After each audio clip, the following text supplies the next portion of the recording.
Paragraph ക്വസ്റ്റ്യൻസിലെ fifth paragraph ആണിത്. Question: A leading business school in the city held the view that its students must have proficiency in English language usage. As an initial step, the school management decided to develop a brief language usage test.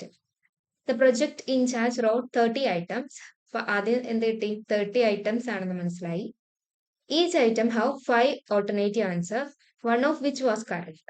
ഇപ്പൊ ഇങ്ങനെ വരുന്ന സമയത്ത് എത്ര number of alternatives ആയിക്കോട്ടെ, ഇപ്പം നമ്മൾ MCQ type ഒക്കെ വരികയാണ്, 4 ഓൾട്ടർനേറ്റീവ്സ് വരുന്നു, അതിൽ ഒരെണ്ണം ആയിരിക്കും കറക്റ്റ്, ബാക്കി 3 റോങ് ആയിരിക്കും. നമ്മൾ സ്കോർ ചെയ്യുന്നത് ഇപ്പോൾ right, wrong, true or false അങ്ങനെയൊക്കെയാണ് സ്കോർ ചെയ്യുന്നതെങ്കിൽ അതിനെയൊക്കെ നമ്മൾ ഡൈക്കോട്ടോണമസ് ആയിട്ടുള്ള ഐറ്റം ആയിട്ടാണ് കൺസിഡർ ചെയ്യുക, അല്ലെങ്കിൽ പോളിറ്റോണമസ് ആയിട്ട് കൺസിഡർ ചെയ്യും. ഈ ലൈക്കേർഡ് സ്കെയിൽ ഒക്കെ വരുമല്ലോ, എഗ്രി, ഡിസഗ്രി, അപ്പൊ എല്ലാത്തിനും വാല്യൂ ഉണ്ടാകും. 1, 2, 3 എന്ന് പറഞ്ഞ് എല്ലാ ഓപ്ഷനും വാല്യൂ ഉണ്ടാകും. ഇവിടെ എന്താണ്, 2 വാല്യൂ ഉണ്ടാവുള്ളൂ. 1 ഓർ 0 എന്ന രീതിയിൽ 2 വാല്യൂ ഉണ്ടാവുള്ളൂ. അതാണ് ഡൈക്കോട്ടോണമസ് ഐറ്റം. ഇവിടെ 5 ഓൾട്ടർനേറ്റീവ്സ് ഉണ്ടെങ്കിലും അതിൽ 1 മാത്രമാണ് കറക്റ്റ്, ബാക്കിയെല്ലാം റോങ് എന്നാണ് നമ്മളിപ്പോൾ കൺസിഡർ ചെയ്യുക. അപ്പൊ അതൊരു ഡൈക്കോട്ടോണമസ് ആയിട്ടുള്ള ഐറ്റം ആണ്. He administered these 30 item to a sample of 250 students. 250 സ്റ്റുഡൻസിലെ ഈ ഒരു 30 items ഉള്ള ക്വസ്റ്റ്യനെയർ അഡ്മിനിസ്റ്റർ ചെയ്തു. For item analysis, item reminder correlation were computed.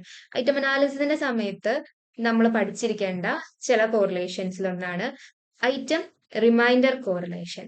Item remainder കോറിലേഷനിൽ നമ്മൾ ചെക്ക് ചെയ്യുക. ഇപ്പൊ എന്റെ സ്റ്റഡിയിൽ, ഇപ്പൊ ഇവരുടെ സ്റ്റഡിയിൽ 30 ഐറ്റാണ്, പക്ഷെ എളുപ്പത്തിന് വേണ്ടി ഞാൻ പറയാണ്, എന്റെ സ്റ്റഡിയിൽ ഒരു 4 ഐറ്റം ഉണ്ട്, 2, 3, 4. അപ്പം ഐറ്റം റിമൈൻഡർ കോറിലേഷൻ നോക്കുന്ന സമയത്ത് ഈ ഒന്നാമത്തെ ഐറ്റത്തിന്റെ സ്കോറും ബാക്കി ഈ റിമൈൻഡ് ചെയ്യുന്ന ബാക്കി ഐറ്റം ഉണ്ടല്ലോ, ഇപ്പൊ 4 എന്റെ ഐറ്റങ്ങൾ ഉള്ളത്, അതിൽ ഒന്നാമത്തതിന്റെ സ്കോറും 2ന്റെയും 3ന്റെയും 4ന്റെയും കൂടെ ടോട്ടൽ ചെയ്ത് കിട്ടുന്ന സ്കോറും ഇത് തമ്മിലുള്ള കോറിലേഷൻ നോക്കും. അതിനുശേഷം ഞാൻ രണ്ടാമത്തെ ഐറ്റത്തിന്റെ സ്കോറും 1, 3, 4 കൂടെ ടോട്ടൽ ചേർന്ന് കിട്ടുന്ന ഒരു സ്കോർ ഉണ്ടാവുമല്ലോ, അതുമായിട്ട് കോറിലേറ്റ് ചെയ്ത് നോക്കും. ഇങ്ങനെ കോറിലേറ്റ് ചെയ്യുന്ന അതേ സെയിം പാറ്റേണിൽ 3 ചെക്ക് ചെയ്യും, 4 ചെക്ക് ചെയ്യും. അപ്പൊ ഇങ്ങനെ നോക്കുന്നതാണ് ഐറ്റം റിമൈൻഡർ കോറിലേഷൻ എന്ന് പറയുന്നത്. അതായത് ഒരു ഐറ്റത്തിന്റെ വാല്യൂ പിന്നെ റിമൈൻഡർ ആയിട്ട് വരുന്ന ബാക്കിയുള്ളതും കൂടെ ചേർത്തിട്ടാണ് ഐറ്റം റിമൈൻഡർ കോറിലേഷനിൽ വരിക. ഇനി ഐറ്റം ടോട്ടൽ കോറിലേഷൻ വരും. ഐറ്റം ടോട്ടൽ കോറിലേഷനിൽ ഇതേപോലെ നമുക്ക് 4 ഐറ്റം ആണ് ഉള്ളതെങ്കിൽ ഒന്നാമത്തെ ഐറ്റത്തിന്റെ സ്കോർ ഞാൻ എല്ലാത്തിന്റെയും കൂടെ ടോട്ടൽ ഉണ്ടാവില്ല, അപ്പൊ 1ന്റെയും 2ന്റെയും 3ന്റെയും 4ന്റെയും എല്ലാം കൂടെ ടോട്ടൽ ചെയ്തപ്പോൾ ഓരോ ഐറ്റത്തിനും ഓരോ സ്കോർ ഉണ്ടെന്ന് വിചാരിക്കാം. അപ്പൊ എനിക്ക് കിട്ടിയത് 3 ആണെങ്കിൽ ഈ ഒന്നാമത്തേന്റെ 1 കിട്ടി. അപ്പൊ ഈ 1നെയും 3നെയും കൂടെയാണ് ഞാൻ ഇവിടെ കോറിലേറ്റ് ചെയ്യുക. അതിനുശേഷം രണ്ടാമത്തെ ഐറ്റത്തിലോട്ട് മൂവ് ചെയ്യുമ്പോൾ രണ്ടാമത്തെ ഐറ്റത്തിന് ഒരു സ്കോർ ഉണ്ടാകും, അതിനെയും 3നെയും കൂടെ ഞാൻ കോറിലേറ്റ് ചെയ്യും. അതിനെയാണ് ഐറ്റം ടോട്ടൽ കോറിലേഷൻ എന്ന് പറയുന്നത്. പിന്നെ മറ്റൊരു കോറിലേഷൻ ആണ് ഇന്റർ ഐറ്റം കോറിലേഷൻ എന്ന് പറയും. Okay, Inter item correlation. Inter item correlation വരുമ്പം ഇതേപോലെ നമുക്ക് 4 ഐറ്റം ആണെങ്കിൽ ഞാൻ 1ന്റെയും 2ന്റെയും കൂടെ കോറിലേഷൻ നോക്കും, പിന്നെ 1ന്റെയും 3ന്റെയും കോറിലേഷൻ നോക്കും. ഒന്നാമത്തെ ഐറ്റത്തിന്റെ സ്കോറും 4ാമത്തെ ഐറ്റത്തിന്റെ സ്കോറും കൂടെ കോറിലേറ്റ് ചെയ്യും. അതിനുശേഷം രണ്ടാമത്തെ ഐറ്റത്തിനെയും 3ാമത്തെ ഐറ്റത്തിനെയും കോറിലേറ്റ് ചെയ്യും, രണ്ടാമത്തെ ഐറ്റത്തിനെയും 4ാമത്തെ ഐറ്റത്തിനെയും കോറിലേറ്റ് ചെയ്യും, പിന്നെ 3ാമത്തെ ഐറ്റത്തിനെയും 4ാമത്തെ ഐറ്റത്തിനെയും കോറിലേറ്റ് ചെയ്യും. അങ്ങനെ എല്ലാത്തിനെയും ഈ ചിത്രനോട് കോറിലേറ്റ് ചെയ്ത് നോക്കുന്നതിനാണ് ഇന്റർ ഐറ്റം കോറിലേഷൻ എന്ന് പറയാം. അപ്പൊ ടോട്ടൽ നമുക്ക് n-n-1 ഡിവൈഡഡ് ബൈ 2 ഇത്ര നമ്പർ ഓഫ് കോറിലേഷൻസ് ചെക്ക് ചെയ്യേണ്ടി വരും. അതാണ് ഇന്റർ ഐറ്റം കോറിലേഷൻ. അപ്പൊ ഐറ്റം അനാലിസിസിന്റെ സമയത്ത് ഈ പറഞ്ഞിട്ടുള്ള കോറിലേഷൻ ഒക്കെ ചെക്ക് ചെയ്യുന്നത് അവിടെ ഒരു ഇന്റേണൽ കൺസിസ്റ്റൻസി ഉണ്ടോ എന്ന് അറിയാൻ വേണ്ടിയിട്ടാണ്. ഇതിലുള്ള ഓരോ ഐറ്റമും ആ സെയിം കൺസ്ട്രക്റ്റിനെ തന്നെയാണോ മെഷർ ചെയ്യുന്നത്, ഇവർ തമ്മിൽ ഒരേ സെയിം സാധനത്തിനാണോ ഇവർ മെഷർ ചെയ്യുന്നതെന്നൊക്കെ തിരിച്ചറിയാൻ വേണ്ടിയിട്ടാണ് നമ്മൾ ഈ തരത്തിലുള്ള കോറിലേഷൻസ് യൂസ് ചെയ്യുന്നത്. എന്തായാലും ഈ 3 വരിക. അപ്പൊ അതാണ് ഇവിടെ പറഞ്ഞിട്ടുള്ള ഐറ്റം റിമൈൻഡർ കോറിലേഷൻ ആണ് കൺസിഡർ ചെയ്തിട്ടുള്ളത്. ഇത് ഐറ്റം അനാലിസിസ് റിട്ടേൺ 25 ഐറ്റംസ്. അപ്പം ഈ 30 ഐറ്റത്തിന് നമ്മൾ ഐറ്റം അനാലിസിസ് ചെയ്തു, ബാക്കിയായത് 25 ഐറ്റം ആണ്. This 25 item version was then administered to a fresh sample of 300 students. 3 reliability coefficients, 3 reliability coefficients ആയിട്ടുള്ള split half reliability coefficient, Kuder Richardson 20 reliability coefficient and Cronbach's alpha were computed. അപ്പം 3 തരത്തിലുള്ള correlation coefficients നോക്കി, split half, കുഡർ-റിച്ചാർഡ്സണും അതുപോലെ Cronbach's ആൽഫയും check ചെയ്തു. എന്നിട്ട് എന്ത് ചെയ്തു? The Cronbach's alpha was found to be 0.7. 0.7 ആണ് ക്രോൺബാക്ക് കിട്ടിയത്. The test retest reliability was also computed using the same sample with time interval of 8 weeks between the two administration. Test retest reliability എന്ന് പറയുമ്പോൾ ഒരു test ഒരു പ്രാവശ്യം ചെയ്തിട്ട് ഒരു time പീരീഡിന് ശേഷം അഗെയിൻ ചെയ്യുന്നതിനെയാണ് ടെസ്റ്റ് റീടെസ്റ്റ് എന്ന് പറയാം. സ്പ്ലിറ്റ് ഹാഫ് എന്ന് പറയുന്ന സമയത്ത് 10 ഐറ്റമാണ് എന്റെ ടെസ്റ്റിൽ ഉള്ളതെങ്കിൽ അതിന് ഞാൻ എന്താക്കും? 5 ഐറ്റം 5 ഐറ്റമായിട്ട് സ്പ്ലിറ്റ് ചെയ്യും. ആ സ്പ്ലിറ്റ് നമുക്ക് പലതരത്തിൽ സ്പ്ലിറ്റ് ചെയ്യാം. എന്നിട്ട് ഈ 5 ഐറ്റവും മറ്റേ 5 ഐറ്റവും കൂടെ കോറിലേറ്റ് ചെയ്യുന്നുണ്ടോ, അതിന്റെ ടോട്ടൽ തമ്മിൽ കോറിലേറ്റ് ചെയ്യുന്നുണ്ടോ നോക്കുന്നതാണ് split half reliability. And Kuder Richardson and Cronbach's alpha വരുന്ന സമയത്ത് ഈ സെയിം പർപ്പസിന് വേണ്ടി യൂസ് ചെയ്യുന്നത് തന്നെയാണ്. അവിടെ എന്ത് ചെയ്യും? നമ്മൾ എല്ലാ പോസിബിൾ ആയിട്ടുള്ള ക്രോൺബാക്കിന്റെ കേസിലൊക്കെ വരുമ്പോൾ എല്ലാ പോസിബിൾ ആയിട്ടുള്ള കോമ്പിനേഷൻസും ഇവിടെ നമുക്ക് പലതരത്തിലുള്ള കോമ്പിനേഷൻ പറ്റുമല്ലോ. ഒന്നെങ്കിൽ ഓഡ് ഈവൻ മെത്തേഡ് ആയിട്ട് എനിക്ക് ചൂസ് ചെയ്യാം, അല്ലെങ്കിൽ ആദ്യത്തെ 5 പിന്നത്തെ 5 എന്ന് ചൂസ് ചെയ്യാം. അപ്പൊ അങ്ങനെയുള്ള എല്ലാ പോസിബിലിറ്റിയും കൺസിഡർ ചെയ്തിട്ടാണ് ക്രോൺബാക്സ് ആൽഫ വർക്ക് ചെയ്യുന്നത്.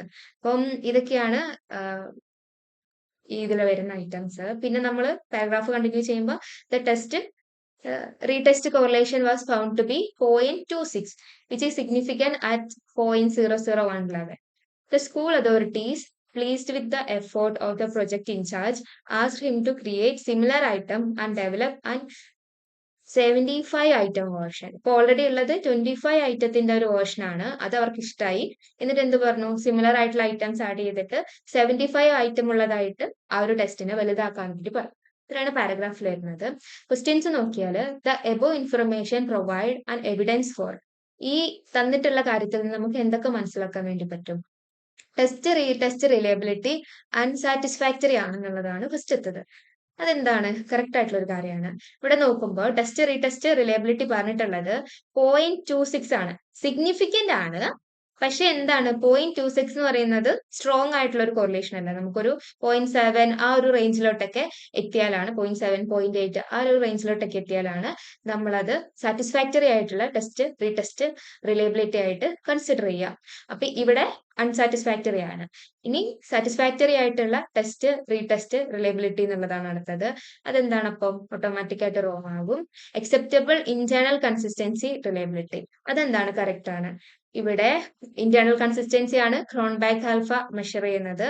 ഇപ്പൊ ക്രോൺബാക്ക് ആൽഫയുടെ 0.7 ആയിരിക്കും എന്ന് പറഞ്ഞു. 0.7 എന്താണ്? അക്സെപ്റ്റബിൾ ആയിട്ടുള്ള ഒരു റേഞ്ച് ആണ്. അപ്പൊ എ ആൻഡ് സി ആയിരിക്കും ആൻസർ വരിക. Answer A and C. അപ്പൊ ക്രോൺബാക്ക് ആൽഫ 0.7ഉം ടെസ്റ്റ് റീടെസ്റ്റ് 0.26ഉം ആണ് വന്നത്. അപ്പൊ ഇതെന്താണ്? അൺസാറ്റിസ്ഫാക്ടറി ആണ്. ഇത് അക്സെപ്റ്റബിൾ ആണ്. അടുത്തതൊരു അസേഷൻ ആൻഡ് റീസൺ ആണ്. അസേഷൻ പറയുന്നത് the computation of Kuder Richardson reliability is questionable on above study. ഈ ഒരു സ്റ്റഡിയിൽ കുഡർ-റിച്ചാർഡ്സൺ യൂസ് ചെയ്തത് ക്വസ്റ്റ്യനബിൾ ആണ്, അത് കറക്റ്റ് അല്ല എന്നുള്ള രീതിയിലാണ് അസേഷൻ പറയുന്നത്. Reason Kuder Richardson is suitable for test with dichotomous items. Reason correct ആണ്. കാരണം കുഡർ-റിച്ചാർഡ്സൺ നമ്മൾ എവിടെയാണ് യൂസ് ചെയ്യുക? ഡൈക്കോട്ടോണമസ് ആയിട്ടുള്ള ഐറ്റംസിൽ. ഡൈക്കോട്ടോണമസ് നേരത്തെ പറഞ്ഞതുപോലെ ഈ ഒന്നെങ്കിൽ നമ്മൾ റൈറ്റ് റോങ് അല്ലെങ്കിൽ ട്രൂ ഫോൾസ് 1 0 അങ്ങനെ രണ്ടായിട്ട് സ്കോർ ചെയ്യപ്പെടുന്ന ഐറ്റംസിനെയാണ് ഡൈക്കോട്ടോണമസ് എന്ന് പറയുക. ആൻഡ് അസേഷൻ അപ്പൊ അവിടെ എന്താണ്? ഈ കുഡർ-റിച്ചാർഡ്സൺ ഇവിടെ യൂസ് ചെയ്തത് ശരിയല്ല എന്നുള്ള രീതിയിലാണ് അസേഷൻ വരുന്നത്. അത് തെറ്റാണ്. ഇവിടെ കുഡർ-റിച്ചാർഡ്സൺ യൂസ് ചെയ്യുന്നതുകൊണ്ട് ഒരു തെറ്റുമില്ല. കാരണം പാരഗ്രാഫിൽ നമ്മൾ പറഞ്ഞിട്ടുണ്ടായിരുന്ന എന്ത്? 5 ഓപ്ഷൻസ് ഉണ്ടെങ്കിൽ പോലും അതിൽ ഒന്ന് മാത്രമാണ് റൈറ്റ്. ബാക്കിയെല്ലാം 5 ഓൾട്ടർനേറ്റീവ്സ് ഉണ്ടെങ്കിലും അതിൽ ഒരെണ്ണം കറക്റ്റും ബാക്കിയെല്ലാം റോങ് ആണ്. അതുകൊണ്ട് തന്നെ അതൊരു ഡൈക്കോട്ടോണമസ് ആയിട്ടുള്ള ഐറ്റംസ് ആണ്. അപ്പം ഇവിടെ കുഡർ-റിച്ചാർഡ്സൺ യൂസ് ചെയ്യുന്നതുകൊണ്ട് ഒരു കുഴപ്പമില്ല. അപ്പൊ അസേഷൻ ഇവിടെ അത് ക്വസ്റ്റ്യനബിൾ ആണെന്ന് പറയുന്ന അസേഷൻ റോങ് ആണ്. അപ്പൊ ആൻസർ വരെ 4 ആയിരിക്കും. അപ്പം കുഡർ-റിച്ചാർഡ്സൺ എന്താണ്? ഡൈക്കോട്ടോണമസ്ലി സ്കോർഡ് ആയിട്ടുള്ള ഐറ്റംസിനാണ് യൂസ് ചെയ്യുന്നതെങ്കിൽ പോലും ഇവിടെ യൂസ് ചെയ്യുന്നതിൽ കുഴപ്പമില്ല. ഇത് ഡൈക്കോട്ടോണമസ് ആയിട്ട് തന്നെയാണ് വരുന്നത്. And if the project in charge developed a 75 item version by adding similar item, what would be the expected cronback alpha? ഇപ്പം ഈ ക്രോൺബാക്ക് ആൽഫയിൽ ഉണ്ടാവുന്ന ചേഞ്ച് ടെസ്റ്റ് ഐറ്റംസിന്റെ നമ്പർ ഇൻക്രീസ് ചെയ്യുന്നതിനനുസരിച്ചിട്ട് എങ്ങനെയാണ് ആൽഫയിൽ അല്ലെങ്കിൽ നമ്മുടെ റിലയബിലിറ്റിയിൽ ചേഞ്ച് വരിക എന്ന് അറിയാൻ വേണ്ടിയിട്ട് യൂസ് ചെയ്യുന്ന ഒരു ഇക്വേഷൻ ഉണ്ട്. ഇതാണ് ആ ഒരു ഇക്വേഷൻ വരുന്നത്. അപ്പം ഇവിടെ പുതിയ കോറിലേഷൻ അല്ലെങ്കിൽ റിലയബിലിറ്റി എത്രയാണെന്ന് അറിയാൻ വേണ്ടിയിട്ട് നമുക്ക് ചെയ്യാൻ വേണ്ടി പറ്റുന്ന കാര്യം ആദ്യം ഈ കെ റെപ്രസെന്റ് ചെയ്യുന്നത് ഈ സിമ്പിളിന് വ്യത്യാസം ഉണ്ടാവും, ചില ഇക്വേഷനിൽ എൻ ആയിരിക്കും കാണിക്കുന്നത്. പക്ഷെ ആ ഒരു എലമെന്റ് റെപ്രസെന്റ് ചെയ്യുന്നത് ഈ ഐറ്റം എത്ര മടങ്ങായിട്ടാണ് കൂടിയത് എന്നാണ്. ഇപ്പൊ ഇവിടെ 25 ഐറ്റം ഉണ്ടായിരുന്ന ഒരു സ്കെയിലിനെ 75 ആക്കിയാണ്. അപ്പൊ അത് 3 മൂന്നിരട്ടിയായിട്ട്, അങ്ങനെയാണ് പറയുന്നത്, 3 മടങ്ങായിട്ടാണ് കൂടിയിട്ടുള്ളത്. അപ്പം ആ 3 എന്നുള്ളതായിരിക്കും കെ വരുന്നത്. ഈ ആർ ഓൾഡ് കൊണ്ട് ഉദ്ദേശിക്കുന്നത് ആദ്യത്തെ കോഎഫിഷ്യന്റ് ആണ്. ആദ്യം 0.7 ആയിരുന്നല്ലോ പറഞ്ഞിട്ടുണ്ടായിരുന്നത്. അപ്പോൾ ഈ ഒരു ഇക്വേഷനിലോട്ട് നമ്മൾ ഇതിനെ പ്ലേസ് ചെയ്യുകയാണെങ്കിൽ 3 into 0.7 divided by 1 plus 3 minus 1 into 0.7.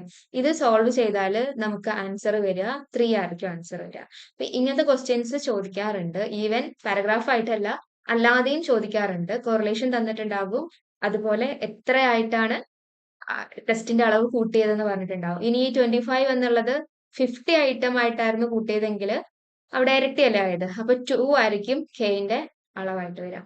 ആ ഒരു ബേസിൽ നമ്മൾ ഈ ഇക്വേഷനിലോട്ട് ഇതങ്ങോട്ട് സബ്സ്റ്റിറ്റ്യൂട്ട് ചെയ്ത് കഴിഞ്ഞാൽ ആൻസർ കിട്ടും. അടുത്ത question, which one of the following correlation is most suitable for computing item reminder correlation. Item reminder correlation എന്താണെന്നുള്ളത് ഞാൻ ഓൾറെഡി പറഞ്ഞു. ഐറ്റം റിമൈൻഡർ കോറിലേഷനിൽ ഒരു ഐറ്റത്തിനെ അതിന്റെ അതൊഴികെയുള്ള മറ്റെല്ലാ ഐറ്റത്തിന്റെയും കൂടെ ടോട്ടൽ സ്കോറിന്റെയും കൂടെ, അപ്പം ഇതൊരു ഐറ്റം ആണെങ്കിൽ ടോട്ടൽ സ്കോറിൽ നിന്ന് ഈ ഒരു ഐറ്റത്തിന്റെ സ്കോർ കുറച്ചിട്ടുള്ള വാല്യൂ എത്രയാണോ ഇതിനെ രണ്ടിനെയും തമ്മിൽ കോറിലേറ്റ് ചെയ്യുന്നതിനെയാണ് ഐറ്റം റിമൈൻഡർ കോറിലേഷൻ എന്ന് പറയാ. അപ്പൊ ഇതിൽ ഏത് ടെസ്റ്റ് ആണ് യൂസ് ചെയ്തതെന്ന് അറിയണമെങ്കിൽ ഈ ഓരോ ടെസ്റ്റും എപ്പോഴൊക്കെയാണ് യൂസ് ചെയ്യുക എന്നുള്ളത് മനസ്സിലാക്കി വെക്കണം. അപ്പം ആദ്യം നമുക്ക് അത് പറയാം. പലതരത്തിലുള്ള ടെസ്റ്റുകൾ ഉണ്ട്. ഒന്നാമത്തത് ടെട്രാകോറിക് കോറിലേഷൻ ആണ്. ടെട്രാകോറിക് കോറിലേഷൻ യൂസ് ചെയ്യുക രണ്ട് ആർട്ടിഫിഷ്യലി ഡൈക്കോട്ടോണമസ് ആയിട്ടുള്ള വേരിയബിൾസ് ആണെങ്കിലാണ് ടെട്രാകോറിക് യൂസ് ചെയ്യുക. അപ്പൊ എന്താണ് ഈ ആർട്ടിഫിഷ്യലി ഡൈക്കോട്ടോണമസ്? ഡൈക്കോട്ടോണമസ് ആയിട്ടുള്ളതും ഉണ്ട്, ട്രൂ ഡൈക്കോട്ടോണമസ് ആയിട്ടുള്ളതും ഉണ്ട്, ആർട്ടിഫിഷ്യലി ഡൈക്കോട്ടോണമസ് ആയിട്ടുള്ളതും ഉണ്ട്. ആർട്ടിഫിഷ്യലി ഡൈക്കോട്ടോണമസ് എന്ന് പറയുമ്പോൾ അത് അണ്ടർലൈങ് ആയിട്ടുള്ള ഒരു കണ്ടിന്യൂസ് സ്കെയിൽ ഉണ്ടാകും. കണ്ടിന്യൂസ് സ്കെയിലിനെ നമ്മൾ എന്ത് ചെയ്ത ആർട്ടിഫിഷ്യലി സ്പ്ലിറ്റ് ചെയ്താണ്. ഇപ്പൊ ഒരു എക്സാമിന്റെ പാസ് മാർക്ക് എന്ന് പറയുന്നത് 50 ആണ്. എക്സാമിന്റെ സ്കോർ 0 to 100 ഉണ്ടാക്കുക. അപ്പൊ ഞാൻ 50 കൂടുതലുള്ള ആൾക്കാരെയെല്ലാം പാസ് എന്നും 50 കുറവുള്ള ആൾക്കാരെയെല്ലാം ഫെയിൽ എന്നും മാർക്ക് ചെയ്യാണ്. ഇപ്പൊ ഇത് ഡൈക്കോട്ടോണമസ് ആണല്ലോ, രണ്ട് വാല്യൂ ഉള്ളൂ. പക്ഷേ ഇവിടെ എന്തുണ്ട്, അണ്ടർലൈങ് ആയിട്ട് ഒരു കണ്ടിന്യൂസ് സ്കെയിൽ കിടപ്പുണ്ട്. അല്ലെങ്കിൽ ഹൈറ്റ് അനുസരിച്ചിട്ട് ഒരു 160 സെന്റിമീറ്ററിൽ കൂടുതലുള്ള ആൾക്കാരെയല്ല ഞാൻ ഭയങ്കര ഹൈറ്റ് ഉള്ള ആൾക്കാരായിരുന്നു, അതിൽ കുറവുള്ള ആൾക്കാരെയൊക്കെ ഹൈറ്റ് കുറഞ്ഞിട്ടുള്ള ആൾക്കാരായിട്ടും കൺസിഡർ ചെയ്യാണ്. അവിടെ എന്താണ് അണ്ടർലൈങ് ആയിട്ടുള്ള ഒരു കണ്ടിന്യൂസ് സ്കെയിൽ പോകുന്നുണ്ട്, അതിന് ഞാൻ സ്പ്ലിറ്റ് ചെയ്യാണ്. അല്ലെ നമ്മൾ ഇന്റലിജൻസിൽ 100ന്റെ മുകളിലുള്ള ആൾക്കാരെല്ലാം ഒരു പേരിട്ട് വിളിക്കുന്നു, 100ന് താഴെയുള്ള ആൾക്കാരെല്ലാം വേറൊരു പേരിട്ട് വിളിക്കുന്നു. ഇതൊക്കെ എന്താണ് ആർട്ടിഫിഷ്യലി ഡൈക്കോട്ടോണമസ് ആയിട്ടുള്ള ഐറ്റമാണ്. അപ്പം അങ്ങനത്തെ കേസിനെയാണ്, അങ്ങനത്തെ രണ്ട് ഐറ്റംസ് വരുമ്പോഴാണ് നമ്മൾ അവിടെ ടെട്രാകോറിക് കോറിലേഷൻ യൂസ് ചെയ്യുക.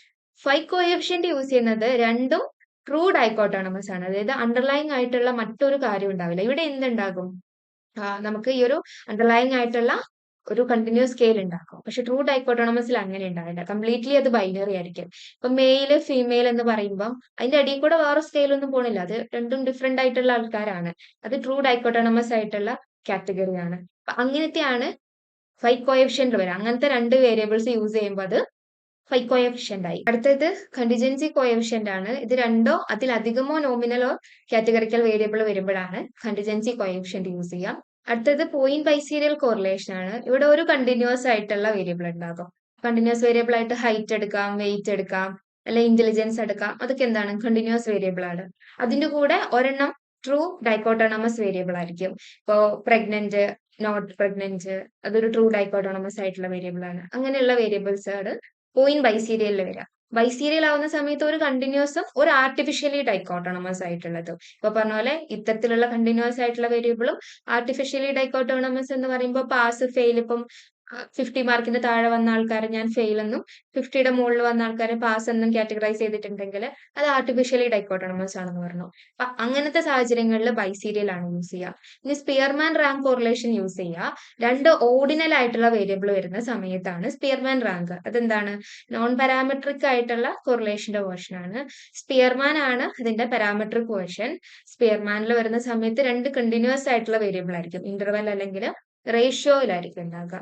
അപ്പൊ ഈ ഒരു പാരഗ്രാഫിലോട്ട് വരുന്ന സമയത്ത് ഇവിടെ നമ്മളോട് ചോദിച്ചിട്ടുള്ളത് ഐറ്റം റിമൈൻഡർ കോറിലേഷൻ ആയിട്ട് വരുന്നത് ഏത് ഏതായിരിക്കും യൂസ് ചെയ്തെന്നുള്ളതാണ്. ഇപ്പൊ ഇവിടെ നോക്കുന്ന സമയത്ത് ഐറ്റം റിമൈൻഡർ എന്താന്ന് പറഞ്ഞല്ലോ, ഓരോ ഐറ്റോ ടോട്ടൽ ഇപ്പൊ 30 ഐറ്റം ആണെങ്കിൽ ഈ 30 എണ്ണത്തിനെയും കൂടെ ഞാൻ ആഡ് ചെയ്തപ്പോൾ എനിക്ക് കിട്ടിയിട്ടുള്ള വാല്യൂ ഒരു 20 ആണെന്ന് ഓർക്കാം.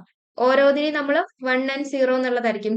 ഒരെണ്ണം ട്രൂവും ബാക്കിയെല്ലാം ഒരെണ്ണം റൈറ്റും ബാക്കിയെല്ലാം റോങ്ങും ആണല്ലോ. അപ്പൊ എല്ലാത്തിനും 1 and 0 ആയിരിക്കുമല്ലോ സ്കോർ വരിക. അപ്പൊ ഇവിടെ ഒന്നാമത്തെ ഐറ്റത്തിന് എനിക്കിപ്പോ കിട്ടിയിട്ടുള്ള സ്കോർ 1 ആണെന്ന് വിചാരിക്കുക. ടോട്ടൽ ആയിട്ട് കിട്ടിയിട്ടുള്ളത് 20 ആണ്. അപ്പൊ ഞാൻ ഈ ഈ ഒരു ഐറ്റത്തിന്റെ സ്കോറിനെയും 20യിൽ നിന്ന് ഈ ഒന്നാമത്തെ ഐറ്റത്തിന്റെ സ്കോർ കുറച്ചിട്ടുള്ള ആ ഒരു വാല്യൂവിനെയും കൂടെ കോറിലേറ്റ് ചെയ്യുവാണ് ചെയ്യേണ്ടത്. അപ്പൊ ഈ ടോട്ടൽ വാല്യൂ എന്ന് പറയുന്നത് അതൊരു കണ്ടിന്യൂസ് ആയിട്ടുള്ള സ്കെയിലാണ് കിടക്കുന്നത്. ആൻഡ് ഇവിടെ കിടക്കുന്ന 1, 0 എന്ന് പറയുന്നത് അതൊരു ട്രൂ ആയിട്ടുള്ള റൈറ്റ് ഓർ റോങ് എന്നുള്ള സാധനമാണല്ലോ വരുന്നത്. അപ്പൊ അത് ട്രൂ ഡൈക്കോട്ടോണമസ് ആയിട്ടുള്ള ഐറ്റം ആയിട്ടാണ് വരുന്നത്. ഇപ്പൊ ട്രൂ ഡൈക്കോട്ടോണമസ് ആയിട്ടുള്ള ഒരു ഐറ്റവും ഒരു കണ്ടിന്യൂസ് ആയിട്ടുള്ള ഐറ്റവും വരുമ്പോൾ അതിനെ നമ്മൾ പോയിന്റ് ബൈ സീരിയൽ കോറിലേഷൻ എന്ന് പറയും. അപ്പൊ point by serial correlation use ചെയ്യുന്നത് ഒരു കണ്ടിന്യൂസ് ആയിട്ടുള്ള ഐറ്റവും ഒരു ട്രൂ ഡൈക്കോട്ടോണമസ് ആയിട്ടുള്ള ഐറ്റവും വരുന്ന സമയത്താണ്. അപ്പൊ അതുകൊണ്ടാണ് ഇവിടെ answer point by serial correlation എന്ന് പറഞ്ഞിട്ടുള്ളത്. ഇനി അഥവാ നമ്മൾ കാൽക്കുലേറ്റ് ചെയ്യുന്നത് ഐറ്റം റിമൈൻഡർ കോറിലേഷൻ ആണെന്ന് ഓർക്കാം. അപ്പൊ ഒരു ട്രൂ ഡൈക്കോട്ടോണമസും മറ്റൊരു ട്രൂ ഡൈക്കോട്ടോണമസ് ആയിട്ടുള്ള ഐറ്റവും ഒന്നാമത്തെ ഐറ്റത്തിനെയും രണ്ടാമത്തെ ഐറ്റത്തിനെ ആയിരിക്കും ഇന്റർ ഐറ്റത്തിൽ നോക്കുക. അപ്പോൾ ഒരെണ്ണം ട്രൂ ഡൈക്കോട്ടോണമസ് ആണ്, മറ്റേതും ട്രൂ ഡൈക്കോട്ടോണമസ് ആണ്. അപ്പൊ രണ്ട് ട്രൂ ട്രൂ ആയിട്ടുള്ള ഡൈക്കോട്ടോണമസ് ഐറ്റം വരുന്ന സമയത്ത് ഫൈ കോയോഷ്യന്റ് ആയിരിക്കും യൂസ് ചെയ്യുക. അപ്പൊ അങ്ങനെ എന്ത് കോറിലേഷൻ ആണ് ഫൈൻഡ് ചെയ്യാൻ വേണ്ടി പറഞ്ഞതെന്ന് ആദ്യം നോക്കുക. എന്നിട്ട് ഈ രണ്ട് വേരിയബിൾ എന്തായിട്ടാണ് വരുന്നതെന്ന് ചെക്ക് ചെയ്യാം. ഈ രണ്ട് കാര്യങ്ങൾ നോക്കിക്കഴിഞ്ഞാൽ നമുക്ക് ഇതിന്റെ ആൻസർ ഫൈൻഡ് ചെയ്യാൻ വേണ്ടി പറ്റും. അടുത്ത question, split half reliability, B Kudarichardson reliability coefficient and Cronbach alpha computed in the above study. ഈ മൂന്ന് കാര്യങ്ങൾ കമ്പ്യൂട്ട് ചെയ്തിട്ടുണ്ടല്ലോ. Which one of the following is true in above context? ഈ ഒരു കോണ്ടെക്സ്റ്റിൽ കറക്റ്റ് ആയിട്ടുള്ള കാര്യം. All the three reliability coefficient would be the same. ആയിരിക്കില്ല. All the three reliability coefficient would be different. എല്ലാം ഡിഫറെന്റും ആയിരിക്കില്ല. B and C would be same but A can be different. ഇതാണ് correct ആയിട്ട് വരുന്നത്. കാരണം ഡൈക്കോട്ടോണമസ് ആയിട്ടുള്ള ഐറ്റം വരുന്ന സമയത്ത് കുഡർ-റിച്ചാർഡ്സൺ റിലയബിലിറ്റിയും ക്രോൺബാക്ക് ആൽഫയും സെയിം ആയിരിക്കും. ഡൈക്കോട്ടോണമസ് ആയിട്ട് ഐറ്റം വരുന്ന സമയത്ത് മാത്രം. ആ സമയത്ത് എന്താണ് കുഡർ-റിച്ചാർഡ്സണും ക്രോൺബാക്കും സെയിം ആയിരിക്കും. പക്ഷെ സ്പ്ലിറ്റ് ഹാഫ് ഡിഫറെന്റ് ആയിരിക്കും. കാരണം സ്പ്ലിറ്റ് ഹാഫ് നമ്മൾ ഏത് തരത്തിലാണ് സ്പ്ലിറ്റ് ചെയ്യുന്നത് എന്നതിനനുസരിച്ചിട്ട് മാറി മാറിയിരിക്കും. ഇത് നമ്മൾ ആ ഒരു ടെസ്റ്റിനെ ഏത് രീതിയിലാണ് സ്പ്ലിറ്റ് ചെയ്തതെന്നനുസരിച്ചിട്ട് സ്പ്ലിറ്റ് ഹാഫ് മാറും. നമ്മളിപ്പം 30 ഐറ്റം വരെ വരുന്നതിനെ ആദ്യത്തെ 15 ഐറ്റത്തിന് പിന്നെ വരുന്ന 15 ഐറ്റത്തിനെയാണ് കോറിലേറ്റ് ചെയ്ത് നോക്കിയതെങ്കിൽ ഡിഫറെന്റ് ആയിരിക്കും. ഇനി ഓഡ് ഈവൻ മെത്തേഡ് എന്ന് പറഞ്ഞിട്ട് 1, 3, 5, 2, 4, 6 ഇങ്ങനെയാണ് സ്പ്ലിറ്റ് ചെയ്തെങ്കിൽ അപ്പൊ നമുക്ക് കിട്ടുക വേറെ ആയിരിക്കും. അപ്പൊ അതെന്തായിരിക്കാൻ സാധ്യതയുണ്ട്? സ്പ്ലിറ്റ് ഹാഫ് ഡിഫറെന്റ് ആയിട്ടായിരിക്കും കിട്ടുക. പക്ഷെ ഡൈക്കോട്ടോണമസ് ആയിട്ടുള്ള ഐറ്റം വരുന്ന സമയത്ത് കുഡർ-റിച്ചാർഡ്സണും ക്രോൺബാക്ക് ആൽഫയും ഈക്വൽ ആയിരിക്കും. അതാണ് ഈ ഒരു പാരഗ്രാഫ് വരുന്നത്.